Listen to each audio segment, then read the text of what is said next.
Hey everyone, my name is Tom-Oliver Regenauer. Welcome to today's episode of Manova International. We're recording this in February of 2025. And a quick note up front, as you most likely will realize in a few minutes, I'm not a native speaker, so please bear with my German accent. As long as I don't sound like Klaus Schwab or the German foreign minister, I think we're good though. My guest will do most of the talking. Let's bring him on. Welcome, James Corbett. Thank you very much for having me on, Tom-Oliver. It is a pleasure to be here. Thanks for taking time. I guess most of my readers will know you. However, in case someone doesn't, which I hope there's not a lot of people, would you mind briefly introducing yourself first? Sure. I am James Corbett of CorbettReport.com. And I guess if you want the very long story, we could go back to the 1970s, where I was born in Calgary, Alberta, Canada, but you probably don't want the whole story. Anyway, I landed here in Japan in 2004. As a lowly English teacher, and it was sometime around 2006 that I started stumbling down the internet rabbit hole, discovering information about how the world really works. And, well, maybe you and your audience know this, maybe they don't, but at any rate, it was a process that once it starts, it's hard to stop falling down that rabbit hole. And I found a way to dig myself out of that rabbit hole by starting the Corbett Report in 2007. So this is the 18th year that I've been doing this work now, and I've been doing it full-time since 2011. So it is my full-time job to be a podcaster, researcher, writer. What am I? I guess I'm a teacher, I suppose, is what I've landed on. I'm an educator of some sort, trying to, at the very least, just tell people and teach people about what I have learned over those 18 wild years of finding out about the world and how it works. And I guess the short version of what I do, for people who've never heard of me, I'm sure some people would say conspiracy theorist and dismiss me as that. But I think realistically what I do is essentially revolving around the concept and the question of how does power operate in society. And for some reason, when you talk about that in its historical context, people understand, oh yeah, there were oligarchs and there were conspiracies and there were all sorts of power moves that were being made by people behind the scenes and powers behind the throne and all that sort of thing. But for some reason, we are taught that in our day and age, none of those intrigues exist and you're a crazy conspiracy theorist if you believe in them. Well, I rejected that orthodoxy and thankfully was on the very, very beginning of a rising tide of information that was flooding online at that time in the early 2000s. And because I was, I guess, one of the boats that was first in the harbor, I have risen very high on that wave. And I try to use that position that I have now as a voice out there in the alternative media space to talk as accurately as I can about what I know, and hopefully not to talk too much about things that I don't know. But I'm a human, I'll make mistakes, but I do try my level best to report on what's really happening in the world. Yeah, sure, thanks. Yeah, there are several reasons I'm happy to have you on, because your diligent and fact-based, detail-oriented work makes me discover new stuff every time I visit the site, and it makes your website a unique archive for basically every topic you can come across, being a conspiracy realist, as you like to call it. And even I started 25 or so years ago doing research on transgenerational organized crime with the stuff that was happening with the Red Army faction in Germany. But even I come across a lot of new information because you're really going into the details. And the second reason I like to have you on is you are solution focused, because we all know it's kind of a crazy time. We all understand that we are living in a disturbing increasingly disturbing blend of 1984 and Brave New World, but there are not enough people looking and investigating and pointing to ways out of that, and you are one of those that actually does it. And last but not least, your work is referenced in my last two books and in my new book as well. I have to quickly hold that up, because the title has been, if not invented, at least been made popular by you. So maybe as a starting point, I don't think you are keen on doing another 40-second deep dive on Trump, Musk, and the question of everything, because I did that over the last few weeks and I saw your recent interviews. That's obviously a dominating topic, but I want to talk about the bigger picture a little bit. So maybe as a starting point, what's your understanding of Hopium? And people might know your episode, June 2021, I think, a brief history of Hopium. So what's your understanding of Hopium, and why did you think it was important to release that specific episode at that moment in time? Well, I think hopium is an evergreen topic. If I released it today, it would be as relevant as 2021. I could have released it in 2007. I could have released it at any time. I think it would be, unfortunately, just as relevant because I think the core concept pertains, well, it's certainly throughout the entirety of the modern democratic, liberal, enlightened era that we're living in. And specifically, for people who don't know, the concept of hopium is obviously deriving, is essentially an analogy to opium, which, as people know, an opiate creates pleasure in your brain by essentially simulating certain chemicals that will release happiness, feelings of pleasure in your brain. But of course, as we know, opium is addictive and ultimately destructive, as people need more and more and more of the opium to just maintain normalcy, let alone the highs that they experienced at first, until it completely subsumes their life and they will do anything to get their next hit of opiate. Well, in the same way, I think that the political structure that exists around us, that controls almost all of us in its grasp, has been created to keep us essentially constantly waiting for the next hit of hopium, which will be delivered in the form of a political messiah that sweeps onto the scene promising whatever it is that you want. And as I've been at pains to note, certainly over the past few years, I think the refinement of the technique of hopium has really, it's truly been scientifically crafted at this point over at least a century of people essentially selling political candidates like they would sell any other product on the market. And back in the day, maybe there had to be vast and specific promises. For example, Woodrow Wilson back in 1916, promising to keep America out of the war that he eventually, of course, plunged America directly into, etc., etc., that type of hopium. But by the time it arrived on the scene in 2008 in the form of Barack Hussein Obama, suddenly it had been perfected to the point where literally 2 words were enough to capture the American public. And those words were hope and change. Because at that point, after dealing with 8 years of the neocons, of course, Americans were ready for hope and change. So here's someone promising exactly that. Yay. And the Obama-Messiah was greeted onto the political scene. So that was the context in which I start the framing of that hopium episode, looking at the Obama-Messiah phenomenon, which people may or may not remember, but for those who lived through it, it truly was something to behold. And at that time, me being at least somewhat down the rabbit hole, I knew enough to know that this isn't what it seems, that he's not going to end the never-ending wars, he's not going to completely change course, etc., etc. And lo and behold, he did not live up to his most fervent acolytes' desires and dreams. And they eventually came down from their hopium fix, but 2016, a new hopium of a very different sort arrives on the scene to captivate another portion of the public, usually pretty much the other half of the public that weren't caught up in the Obama-Messiah complex. And here goes the pendulum swing. So I situate Trump and what has happened specifically with regards to the American political context in that overall story of hopium, but I think it is relatable to anyone and everyone everywhere in the world. There are versions and iterations of this that play out in polity after polity around the globe, and I would just like people to be conscious of the phenomenon of hopium, which I need to make the distinction because I know that this does come up. There can be the poo-pooing of absolutely any positive news of any sort as, oh, that's just hopium. And it becomes a sort of it becomes a black pill doomsayer sort of panacea, as in nothing is good, nothing will ever happen that's good, and we should just throw out all hope. But no. In the exact same way, opium is a simulacrum of the pleasures that can be derived from actually achieving real goals in the real world. So hopium is playing on the genuine, true, real hope that can come from people taking action in the real world to make the world better. So I'm glad that you put the emphasis on the solutions aspect of what I do.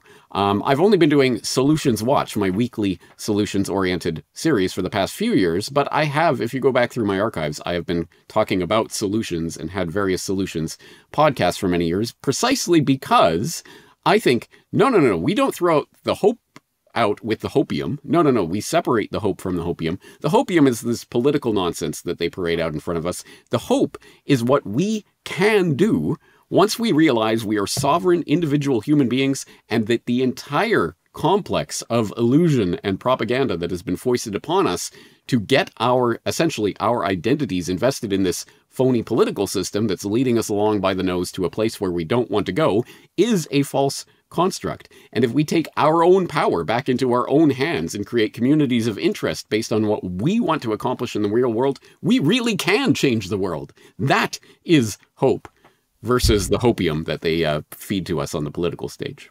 Yeah, true that. There's a nice quote that I used for the opening of my book, Friedrich Nietzsche. I'm going to butcher that, translating it from German to English, but it says that hope is the most evil of all evils because it prolongs the suffering of people. So that's on like page 1. And then at the very end, I have a own quote that I wrote. If you identified hope as to what it is and what it means, you can start living your dreams. So, and that's, I think, an important distinction between hopium and actual hope, because that's the driver that you have. That's the driver that motivates me, hoping that people wake up. So, but I do think we are living in an empire of hopium, and there are 2 dimensions for me, like the organizational versus the, let's say, mental or psychological dimension of that phrase, empire of hopium. So there's the empire part. And since you had an interview with Daniele Ganser, who's living like around the corner here in Switzerland, a while ago, about his new book called Empire America, or The American Empire, and knowing Cecil, Rhodes, Carroll, Quigley's work, Sutton, and so on, and the roundtable stuff, and how League of Nations became the United Nations, I think it's fair to say it's the Anglo-American Empire in the end, but most people perceive it as the American Empire, and then there's the BRICS bloc and everything. But being born in Germany, I'm particularly interested in 2 things. First, you are a Canadian born, and if Trump is now saying we're gonna annex, take over, invade, buy Canada or so, you could say that Cecil Rhodes finally gets his last will, because it's a realm of the Commonwealth. So maybe it's not America taking over Canada, but it's maybe the 13 colonies coming home. And second, if you look at the European Union and Germany specifically, it seems that this time, for the next big disruption, moving into technocracy, Germany is not supposed to kick off another world war. We don't know, but it seems that they at least built the role model for a union that we are now being told is great as far as North American Union. Then you have the African Union, the Asian Union. So they're building up these unions and blocks, currency blocks, all over the place. So the 2 questions. How do you look at that empire piece from an organizational point of view, considering Quigley's work and stuff? And what do you think is specifically Germany's or Europe's role as it's portrayed now, with even the 60 Minutes story now going around, where you can't even post something on social media and you get raided by the nice police guys in the morning at 6 a.m.? Yeah. Okay, excellent questions, and they go to the heart of, I think, what is really happening right now, which is a changeover in the form that the world empire is assuming. That doesn't mean I think it's going to be a fundamental change over in the power blocks that are ruling from behind the scenes, but I think they may be shifting things around on the geopolitical chessboard. So what does that actually mean? Well, I think you correctly identify, yes, there has been an Anglo-American empire that has functioned in different ways from different power centers over the past at least century and a half. And as you say, documented by people like Quigley, going back to the wheelings and dealings of people like Cecil Rhodes, who had his own version of that. And yes, for what you say, I hope people don't gloss over what you say. It's all documented, and it's readily available. Go read William T. Stead and his compilation of the final will and testaments. Wills and testaments of Cecil Rhodes. There were several versions of his will. And of course, everyone knows about the Rhodes Scholarship, but not so many people know about, his secret society to try to create an Anglo-American empire that would rule a world government between Washington and London. People don't know about that so much, but it was even talked about and reported on in the New York Times, etc. So for my readers should, though. Sorry? My readers should know. So I guess we have an educated audience. Well, in case I spread this information around to people who haven't, they can check out, for example, I did a World War I conspiracy documentary at corbettreport.com/WWI that does touch on this, go into some of the detail, and has links to Carroll, Quigley, and others who have talked about it, the New York Times and others who were writing about it openly at that time in the early 20th century. But yes, that's an important piece of this puzzle. And from that, we get things like, for example, the English geopolitical strategist, whose name is suddenly going to escape my memory, which is ridiculous because I've referenced him many, many times, who came up with the idea of the heartland and Eurasia as the key square on the geopolitical chessboard. You know who I'm talking. Mackinder, thank you.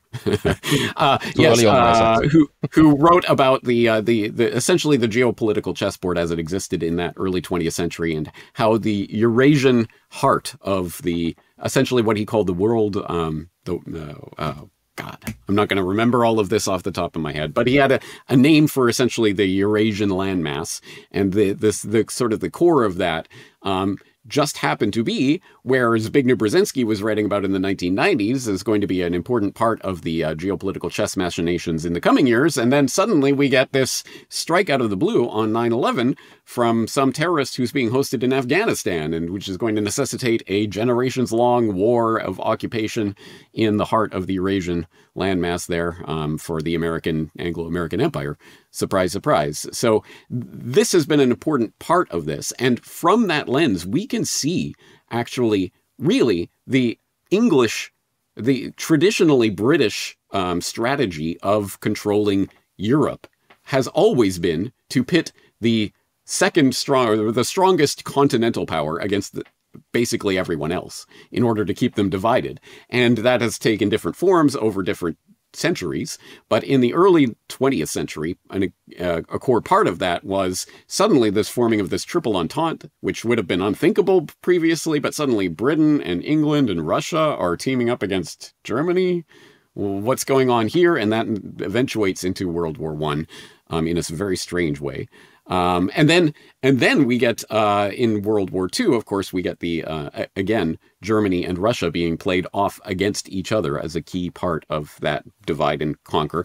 And isn't it interesting that here, as we go into 2025, it looks like the new American empire, or what's left of it, is basically saying goodbye to Ukraine, and you Europeans figure it out.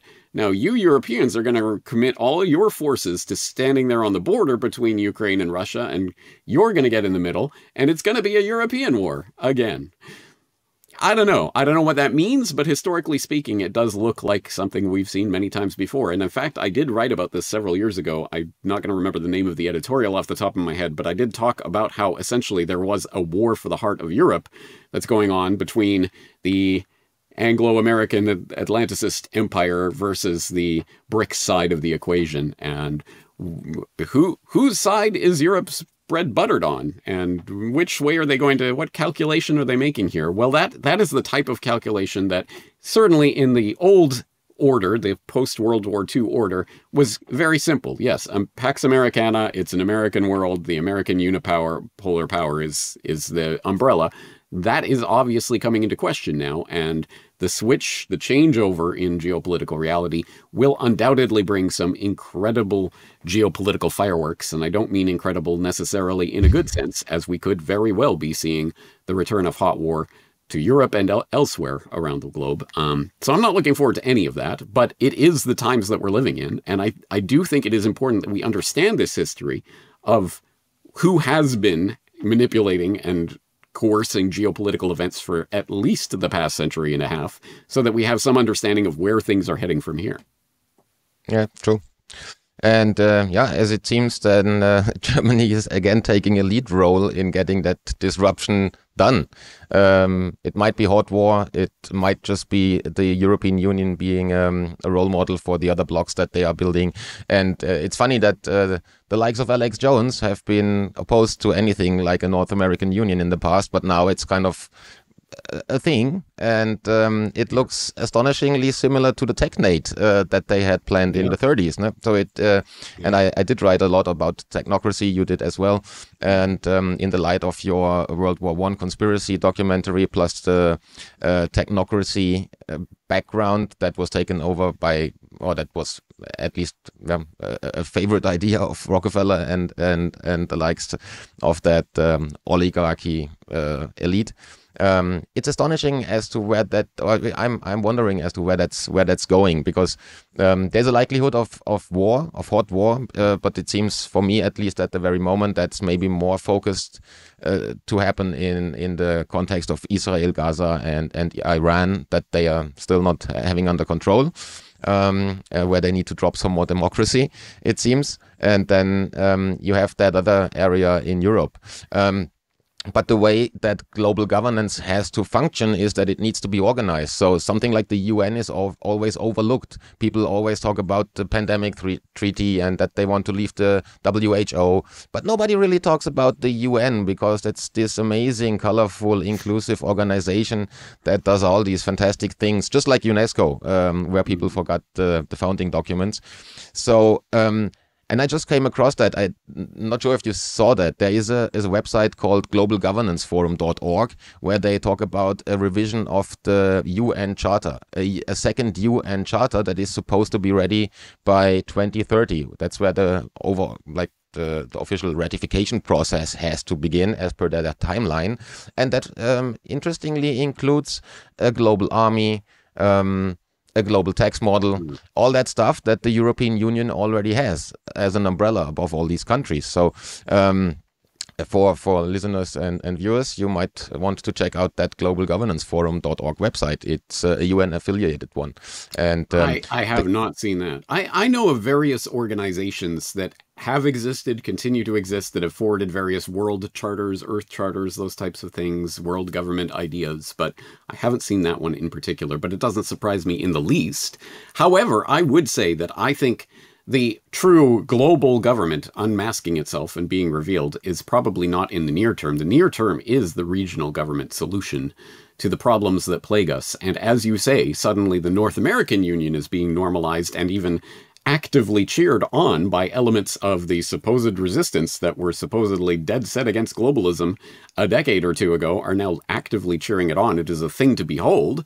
But clearly, EU, the European Union, clearly is the model. And a model in every sense. I mean, for example, the EU, the Eurasian Economic Union, was put together by Putin and various Eastern European former Soviet blockers, deliberately and consciously modeled the EU on the EU. So we have seen this being the sort of the exemplar of regional government.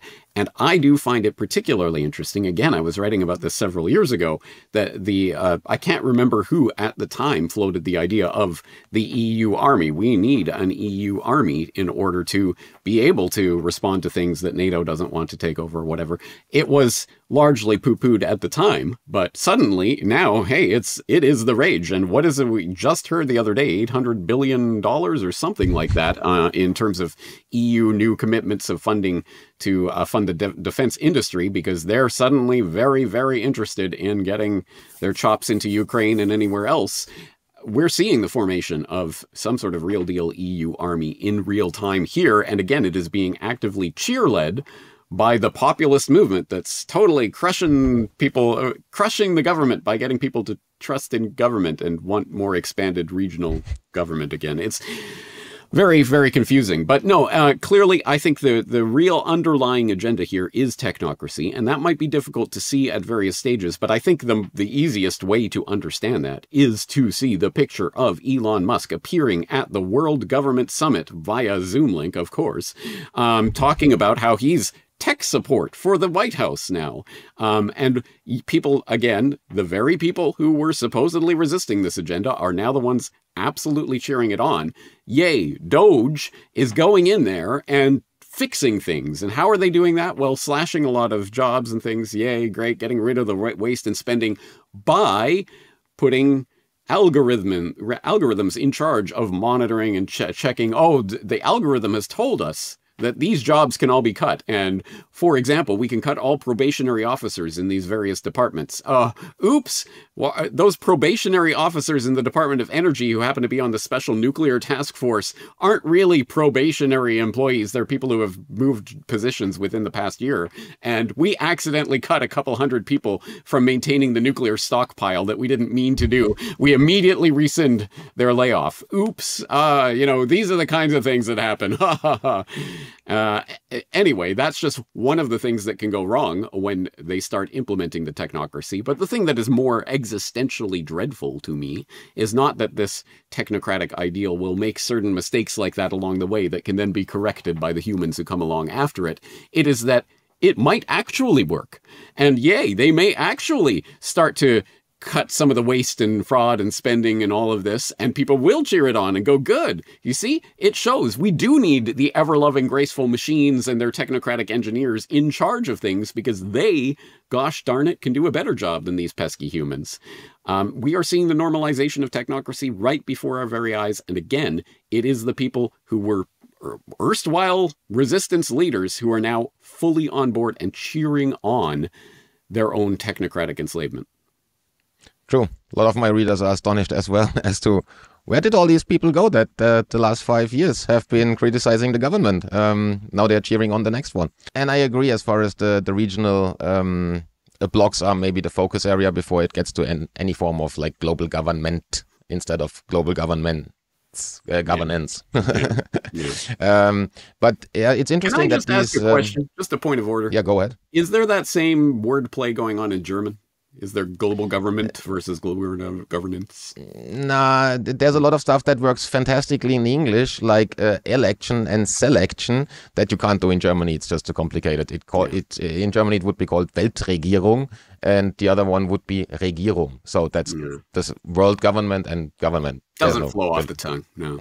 Not really. So, but anyway, it leads me to the second part of that empire of Hopium sentence, and that's the mental psychological dimension. You did a nice fantastic documentary called The Media Metrics in, I think, summer of 22, July 22 or something, and I think that group of people that we just mentioned that are now cheering on the new government, the new king, being on Hopium, they're mainly suffering media, I would say, and not only the mainstream channels, but the mainstream alternative media as well. So what's your take on overcoming this bubble that has been created to basically move people away from the lamestream media into something that they think is kind of the revolutionary new form of media that is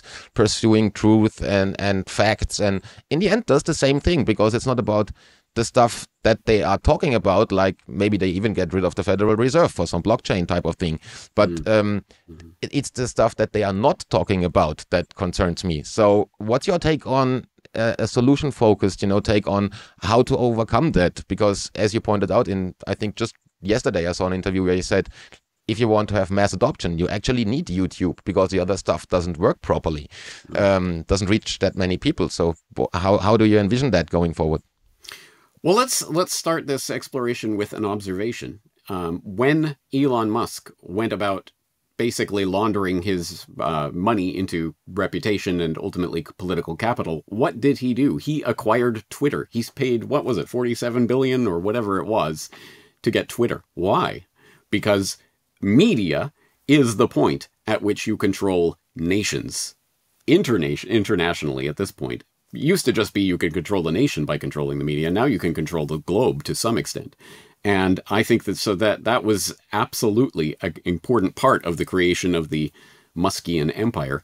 And it shows that the new public square is Twitter and TikTok, Instagram, whatever the kids are doing these days.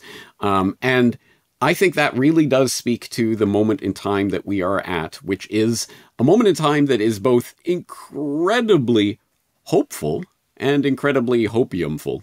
And the hope side of it is what I personally have experienced in my life. The fact that I am sitting here today talking to you about these things, and that this is my job that I do for a living and I'm supported by people around the world, is only enabled by the fact that we have this remarkable technology for communication, that we can, for the first time, a guy, just a random regular English teacher in Japan, can start putting out a podcast and ultimately acquire, over time, millions of people around the world will listen to him. That's crazy, and that would not have happened in any other era of human history ever.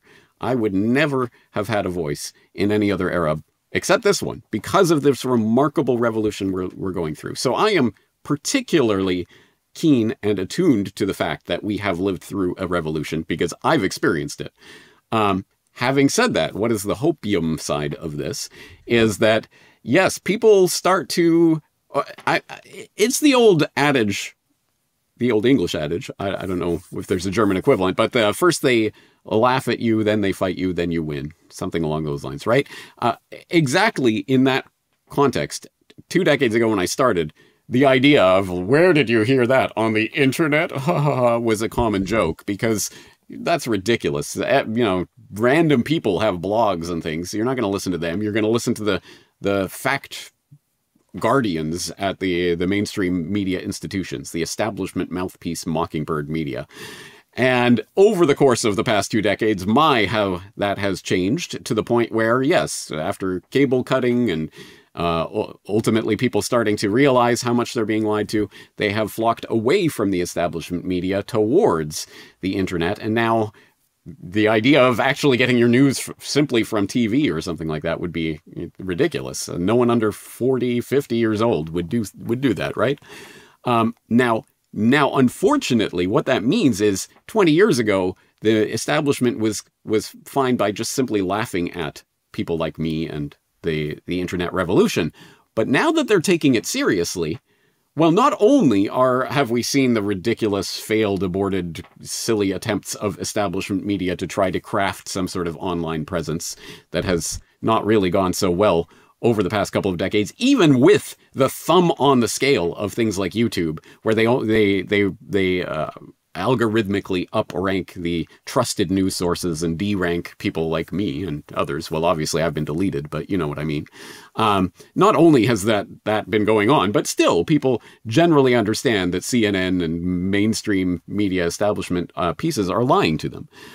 So I think it's quite demonstrable at this point. One does not have to have a lot of imagination to realize that when the oligarchs who steward over this international multi-trillion-dollar system of control and propaganda, etc., realize that, well, the kids these days are online, they're going to put their deep state propaganda operations into work online as well. And so now, of course, we're seeing all of these people who just a few years ago were totally, completely mainstream. In fact, people like Tucker Carlson in the American context, literally the most mainstream of mainstream people on the most mainstream network, seen by millions of people on a nightly basis. Now, suddenly he's this independent internet guy who will talk about aliens and JFK and whatever. He's talking about all the stuff because he's so off the rails.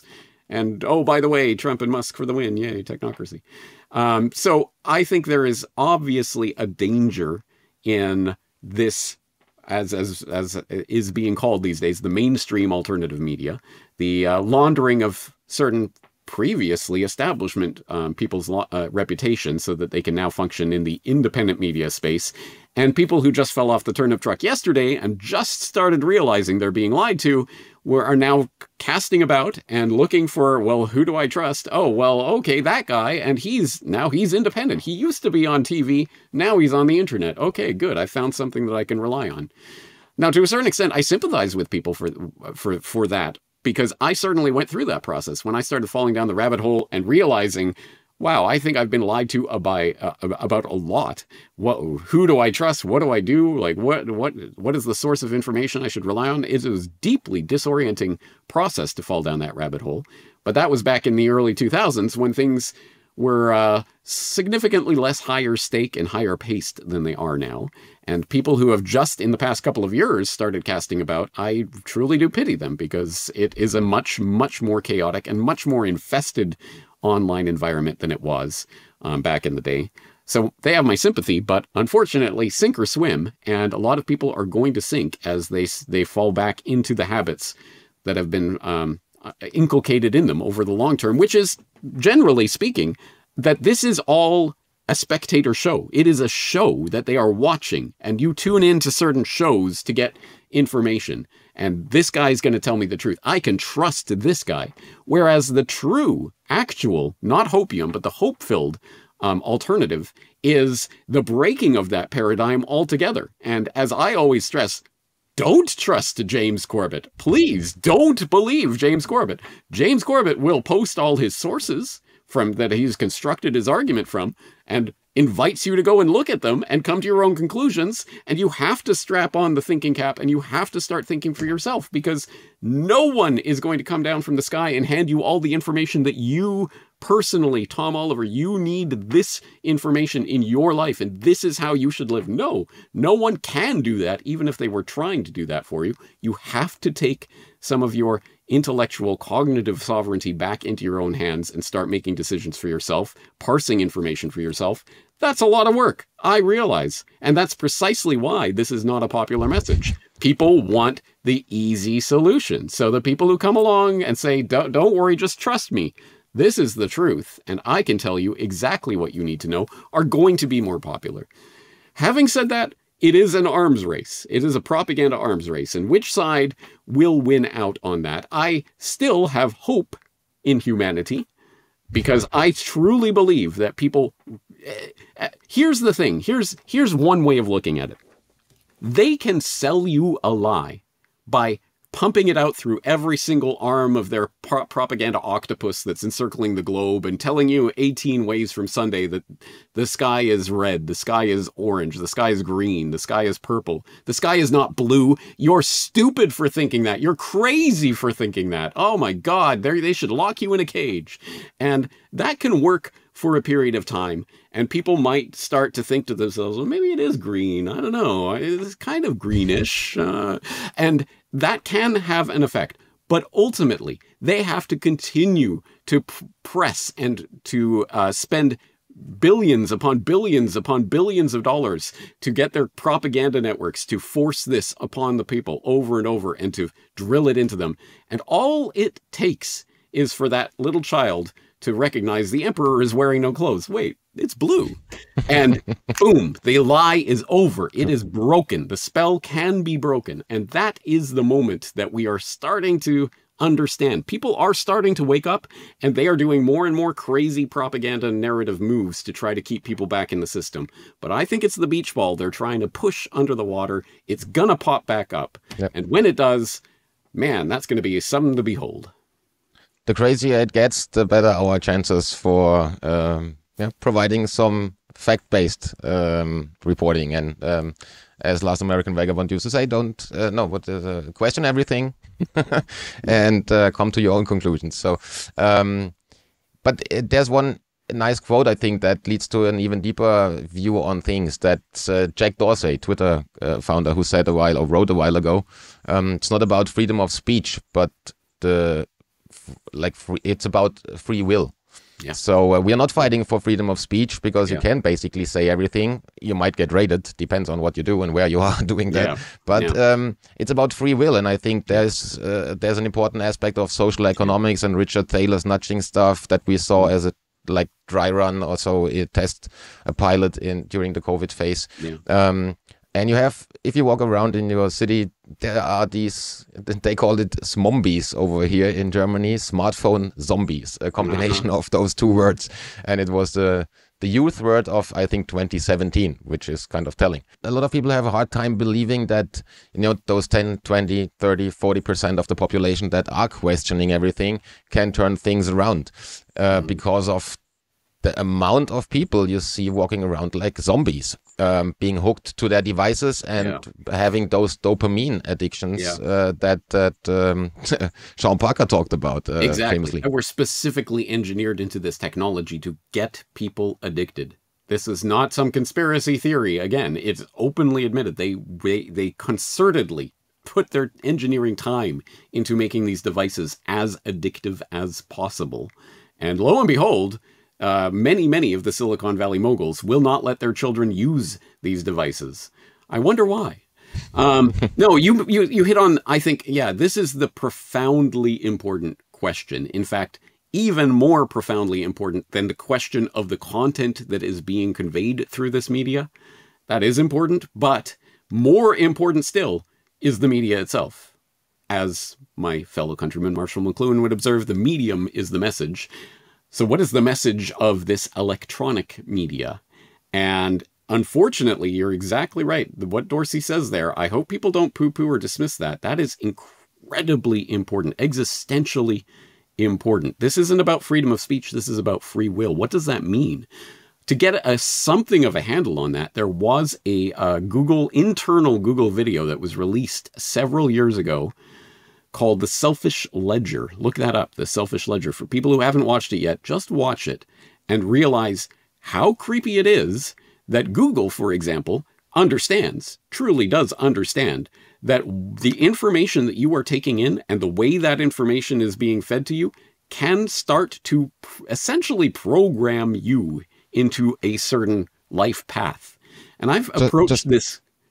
Sorry? Just for reference, if for German readers, that was actually linked in my December 2024 article. So about Google programming people. Sorry for interruption. Absolutely. And it's not something to be taken lightly. I think it is already going on. And I've talked about this. I've addressed this in various ways. For example, I had an episode up several years ago called Pricking the Filter Bubble, where I made the point that the fact that I am here at all doing what I do is to some extent a reflection of my programming through the algorithms that existed at that time back in 2006 on YouTube and Google Video and others that kept suggesting and recommending and showing me various 9/11 and other crazy conspiracy videos. Something of that pricked through my filter bubble and got into my consciousness and got me down this rabbit hole. And now, of course, that power can be used to shape people in various directions. And we have seen various iterations of this. But yes, the real true question is, once you start to live more of your life in mediated reality than in actual reality, the question is, who are you? Is the person that you really are, your true identity, is it you? Is that something that you came to spontaneously? Or is it something that has been fed into you? Is it something that is now being actively cultivated by some outside force, feeding you information in specific targeted ways? As, again, several years ago, Facebook admitted they were tampering with people's news feeds to see how they could influence their moods. And that was several years ago. You don't think that's still going on right now? And you think the For You and whatever algorithmic feeds they have going on Twitter and elsewhere is not a concerted attempt to try to cultivate and shape your perceptions? Of course it is. Why do you think Elon Musk would spend $47 billion on something like Twitter? Precisely to get into your head and to start manipulating it. So unfortunately, the deeper question is, I think what you're really driving at is, can we overcome the question of mediated reality at all? Or are we going to continue falling deeper and deeper and deeper into this conjunction with our devices that truly is transforming us? I mean, the term smartphone zombie might be some kind of funny term, but it speaks to a deeper truth. We are becoming some form of cyborg. And the only question is, when does that actually breach the skin barrier and get implanted into our brain? But it's no less a real thing just because that device is physically not actually in your body. It's usually on your body or within a few feet of your body anyway at this point. Wouldn't it just be so much easier if you could just implant it into your skull? And hey, Elon Musk is the cool guy who's going to do that. So really the question is, can we find a happy medium with the media that we consume, or will it continue to consume us until we are part of the Borg hive mind? And, you know, that is the question. And again, sure, I don't have a wonderful pat solution to this. Yes, you should start leaving your phone at home when you can and start connecting with people more in the real world. But it's like talking to a brick wall at this point. I mean, yes, you could say that, but we know that people are going to continue scrolling their doom scrolling feeds. And what are they going to replace it with? Going back to talking to your neighbor outside on, talking to people on a sunny day? No, of course not. So until we have some sort of better solution to that, what is the solution? And I'm all ears, by the way. If you have any ideas on that, I want to hear them.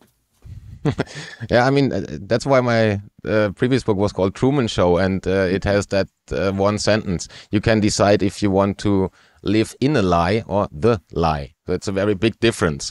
And I think one of the solutions is, you are providing some solutions, I think, in form of digital journalism. So until now, you mainly published digital stuff. We can talk about that in a second.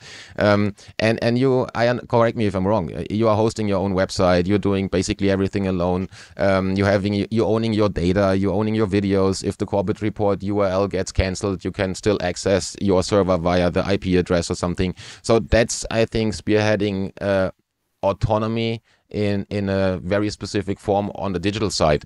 What we are doing for Manova and what we're trying to deal with is going to analog, so bringing back print magazines. I'm publishing my online articles that are available for free, like yours. All the work is there for free, but I'm publishing it once a year as a book. So if I sell a few thousand copies, that finances my website a little bit and all the work around the book. But it mainly conserves the work outside of the digital space. So going analog is very important. However, maybe I think you are one of the few guys also that's not on social media. You are not on YouTube. You've been banned with 6 million or so followers. What was it?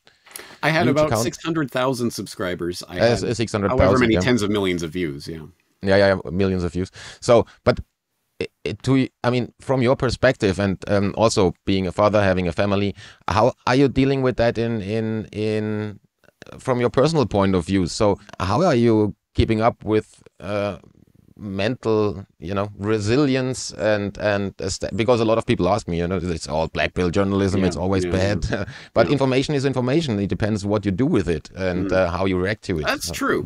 And you know what? Maybe I often get this question, and it's kind of hard for me to answer it. I often just say, well, it's just constitutionally how I am. I am the type of person that same here. I'm not going to just sit there in a corner and cry. I'm going to do something if I see a problem.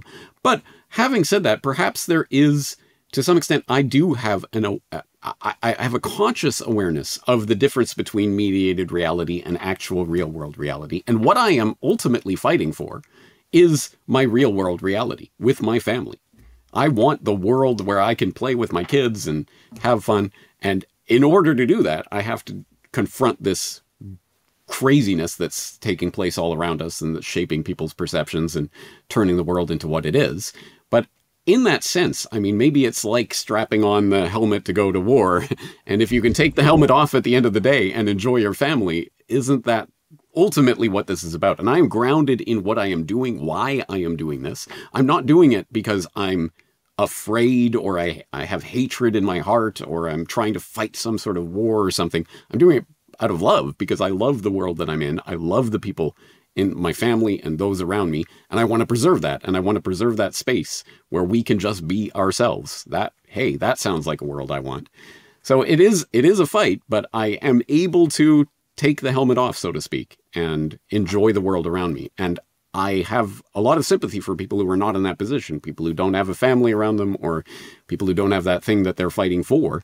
If you have nothing that you're fighting for, then all you're doing is fighting against. And I don't think that's a winning proposition. True that. I don't have kids, and maybe some of the things I regret getting older because you should have raised a few rebellious small kids that can stand the machine at some point. However, I'm doing the same. It's about love for nature and for life itself, for music, for arts, for creativity. I recently heard Whitney Webb saying that when she was asked what is the solution to overcome technocracy, she answered that it's basically creativity. Do something, create something, whatever, building a shelf, I don't know, painting a picture, making music. That's a beautiful answer, precisely because what is the technocracy doing? It is replacing humanity, right? In the arts, in everything. But yes, the creative side of who we are. This is the thing. I'm sure. Already you can just go to an AI website and type in, I want to hear a song in this style with this side and the lyrics should be about this. And suddenly you have a complete song. Yay. I wrote that song. No, you didn't. No, you are not a songwriter just because you can program an AI. No, if you want to make a song, you're going to have to go out and learn instruments and learn music theory and then experiment and try things, and it'll be crappy at first and it'll take a long time and you'll have to eventually get better, just like every generation in human history has ever done. And yet, I guess this is the dark side of the Jetsons, because when we were growing up, we thought that it was all going to be this crazy, amazing world where you push a button and suddenly, you know, whatever you want, and the briefcase turns into a car and whatever, you know, it's a wonderful, you have anything you want at your fingertips. But the dark side of that is, well, then what are we? What is humanity? What is even the point of living in a world like that? It's just anything you want at the push of a button. Who cares? What's the point of anything at that point? No, we need to develop as human beings, and we need to support those who are developing their human talents in human ways. And I think this is a good chance for example, live music and things like that to become more a part of people's life. Because right now, watching something on a screen, it's just like everything else on a screen. It's all the same. This is the flattening of content that people talk about, that incredible works of literature are exactly the same as trash that was tossed off in 2 seconds. Incredible orchestras performing amazing things are exactly the same as some AI-generated schlock. It's all just content that's happening on a screen. But we're losing the human nature of congregating in places together to appreciate something. And so I think that this is a chance to reclaim that and to think about, at any rate, to stake our claim in the ground that, yes, in order to combat the technocracy, we can't do that through technology, obviously. We have to reconnect with what it is that makes us human. Yeah, and it's a very different thing. I went when I went on tour last year and had 20 or something evenings where I read from my books or had lectures and stuff. It was always packed. People just showed up because it's getting you there's goosebumps when there's somebody on stage saying something that moves you. It's very different experience listening to live music on a stage, seeing someone play the guitar instead of just listening to music. And AI or stuff will never have any form of soul like a good old Marvin Gaye record. It's just not having that soul. That's why it's called soul music. However, quickly coming back to media, because I think analog media is a solution, and also since we are facing a global media conglomerate, I think it's really great that and a lot of people of that alternative media bubble are now cheering on the technocracy.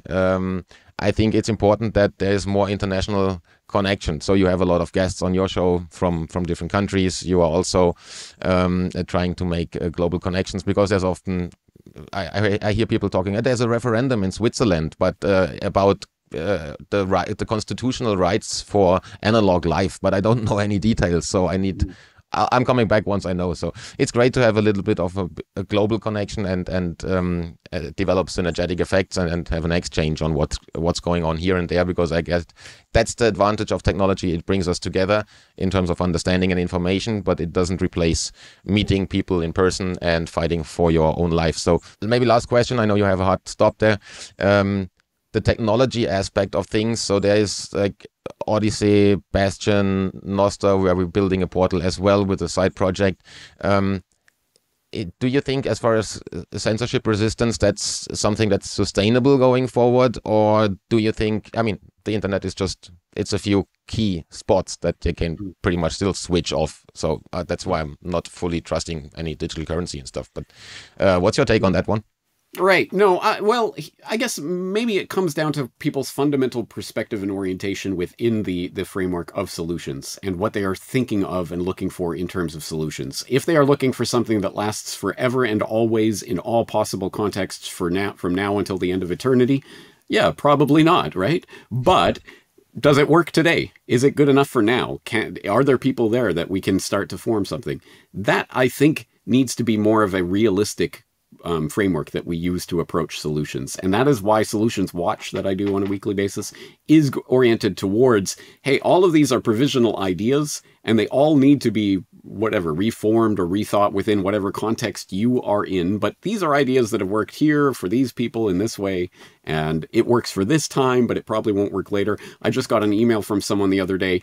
Well, you recommended pre-search, but I've gone on there lately and it's garbage like all the other search engines. So you need to correct this right now. And I wonder, do I have to put in the caveat every single time I talk about any website or anything that's working at this particular moment? You know, when you find this video 5 years from now, it may not be working in the same way. I would like to think people understand that, but unfortunately, again, flattening of content, something that was produced today is exactly the same as something that was produced 11 years ago, and who cares what happened in between. But yes, we need to, I think of things as not the solution, the capital T, capital S, the solution that's going to be there forever and always. It's just something that works for now, and it works well enough that we can use it for our purposes today. And hopefully we can get people involved and grow it and ultimately develop into something bigger and better.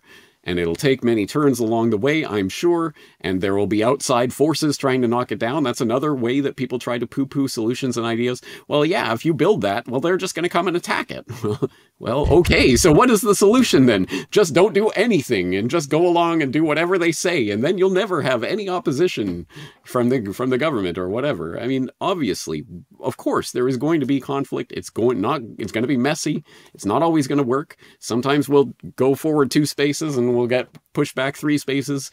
Who knows? But at any rate, it's part of the evolving process. So great, Odyssey and Noster and Bastion and Quartal and all of these ideas are out there and great, and I'm glad people are pursuing them, and I would never discourage anyone from pursuing anything that works for them, at least at this particular moment. And hopefully they're making plans for longer term, but always just forging ahead with what they have at the moment. Temporary solutions, I guess. Right. Okay. Last question, and we're about to wrap up. And as people most likely will see that video a little bit later than your announcement, because we are having subtitles and using alternative platforms. There's no automatic subtitles, so I'll have to do a nice proper translation and add subtitles. I'm sorry. Manually. I feel bad for you now. No, it's fine. I mean, I appreciate doing it if there's a valuable conversation, but analog media. So you have something finally ready after I heard it started 1.5 decades ago or so. Yes. That you might want to talk about. Literally 1.5 decades ago. Yes. Yes, it's a book. It's called Reportage, Essays on the New World Order. And yes, I literally started this in 2009. And here we are, 2025, and it's finally available. It's at reportagebook.com. And it is a collection of 20 essays on geopolitics, history, economics, philosophy. There's a couple of humorous things thrown in there. There's think pieces, etc. And none of them actually directly address the question of what is the New World Order. Instead, all of these essays together start to form a picture of the New World Order, because it's a very multifaceted thing that involves a lot of different ideas and philosophies and history. So I think, I hope it's a happy medium, because obviously in this day and age, fewer and fewer people do read actual physical books. But even for people who do prefer reading physical books, great, here is one, and it's got 1,700 endnotes and links and what have you to various information, as with all my work. But it's also broken up into nice manageable essays. So if you're not much of a reader, you can just take one of the essays and take your time with it. And there's no particular order to them, so you can take them in whatever way you want, etc. So I think it's a relatively digestible form, but it is an actual physical book that is not censorable digitally, and that is available absolutely anywhere books are sold. It's a real deal book with a real ISBN number and all that. So you can go and order it from your local bookstore, which is probably the preferred way to get it, but you can get it on all the online shop places as well. Love it. I love physical media. Me too. Final question. I know you have to run. How did you go about selecting those specific essays out of your thousands and of hours and editorials, and why exactly those essays? Well, I should clarify, some of them are reworked pieces from that I have had in the past, but most of them are original. I haven't written, certainly none of them have been published in this form before, at any rate. And most, what was the editorial process? Let me cogitate on that for a second. I'm not, there was no strategy as in, I need an essay on this, I need an essay on that. Other than certainly the first and last essay, I think, make nice bookends and are sort of the personal side of this that hopefully introduce the reader to the subject in a way through my personal experience that will give it hopefully more meaning to them. But other than that, I wanted to cover on all the important things that I cover: history, geopolitics, philosophy, politics, etc. And there were at least 2, maybe 3 essays that were genuinely, I originally started the first rough draft of them in 2009 because I thought, oh, that's a good idea, I should write about this. And they have literally persisted now for 15 years. And obviously in that time, writing, rewriting, revising, rewriting, rewriting, revising the rewrites, etc., etc. It's obviously in a very different form now than it was that time. But some of these ideas have literally been there since 2009, which speaks to another aspect of this. I like to think that along with a lot of my best work, I think it is evergreen. I think a lot of the things that I talked about in 2010 are as relevant or even more relevant in 2025. The specific circumstances may change, but I think the underlying idea is there. And I think that's the same with these essays. So I don't think there is anything that is super timely, that time sensitive, that will not make sense in a future era. I'd like to think that these essays will stand the test of time. Awesome. Thanks for the background. So, guys, and everybody listening, go get the book, get physical media, and if you haven't done it already, follow the Corbett Report at Corbett Report, CORBETtreport.com, and check on the amazing amount of work that's there for over 1.5 decades, a huge catalog of work and great documentaries. Get the newsletter and support independent media done by people who are actually questioning everything. Thanks, James, for joining and taking the time. Thank you, and good luck with the translation. Thanks.